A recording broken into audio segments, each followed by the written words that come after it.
suis pas bien, j'aime pas qu'on attaque un mec comme ça, tu vois. Moi, je viens de très... Tais-toi 2 secondes. Mais il y a que deux. Tais-toi. Je viens de très loin, j'entends un mec se faire cracher dessus, ça ne me plaît pas. Il y a qu'Alain de Grève qui n'ose pas attaquer. Oui, mais moi, je m'en fous d'Alain de Grève, j'en ai rien à foutre. Et en même temps... Cette séquence, c'était en septembre 1999 sur France 2. Philippe Gildas et Emma Decaune animaient à l'époque Antenne Interdite, une émission en prime time qui retraçait 40 ans de provocation à la télévision. Et pour en parler, une ribambelle de comiques, dont Guy Bedos qui s'en était rapidement pris à Thierry Ardisson dès le début de l'émission. Pire, déjà il y a une transgression aujourd'hui, c'est de nous asseoir. Voilà, je dois dire que c'est un scoop, parce qu'on ne s'aime pas du tout. Et je mais vous avez le droit de pas vous aimer. Ouais, je n'aime pas. On est sur un plateau où on se félicite de la liberté qu'a gagné la télé grâce à des gens comme vous. Et même vous. si j'avais su qu'il était là, je ne serais pas venu. Parce que je le pense. Parce que je t'aime pas. Et pourquoi? Parce qu'il se passe des choses. Regardez. Parce que j'ai pas aimé du tout les tas de choses. Je t'emmerde. Alors, pourquoi Guy Bedos, le père de Nicolas Bedos, détestait autant Thierry Ardisson? Eh bien, parce que le comique n'avait pas apprécié que l'animateur en noir ait dit dans l'une de ses émissions qu'il pensait qu'il était mort. Mais ce n'est pas tout. Ce que Guy Bedos détestait chez Ardisson, c'était aussi les questions que l'animateur posait à ses invités.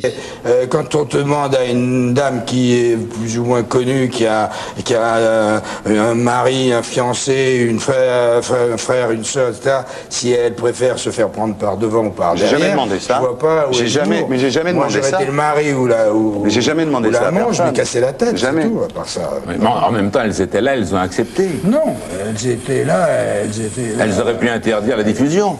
Non, mais jamais eu de problème. Il n'y a jamais eu aucun problème à part pour Guy Bedos. Moi, j'ai jamais eu de problème avec ça. Et en plateau, il y avait aussi la légende Daniel Prévost, qui avait pris alors la défense de Thierry Ardisson. Attends. Vas-y, Daniel. On n'est pas là pour lui faire son procès. Non, mais on est là pour déconner. On n'est pas là pour dire, moi non plus je l'aime pas. Ben, je suis pas là pour dire des méchancetés sur lui. Tu l'as invité, on va pas dire, il est à chier, il est mauvais, il a mauvais goût, il a un goût de chien. Après, je m'en vais. Non, tu restes.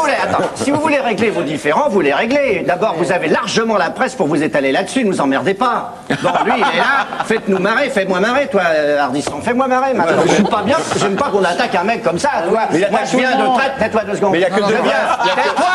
Je viens de très loin, j'entends un mec se faire cracher dessus, ça ne me plaît pas. Il y a qu'Alain de Grève qui n'ose pas attaquer. Oui, mais moi, je m'en fous d'Alain de Grève, j'en ai rien à foutre. Et en même temps... Plus qu'agacé par la tournure de l'émission, Guy Bedos a décidé tout simplement de quitter le plateau du programme. Messieurs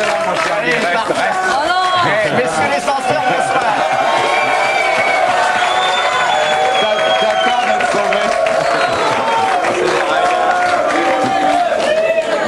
Une séquence qui sera certainement la plus marquante de l'émission puisqu'il n'y a eu qu'un seul et unique numéro d'Antenne Interdite sur France 2 et concernant Guy Bedos et Thierry Ardisson, les deux vont très vite se rabibocher et le comique s'est ensuite rendu à plusieurs reprises dans les talks de l'homme en noir. Comme quoi, on peut très vite passer à autre chose.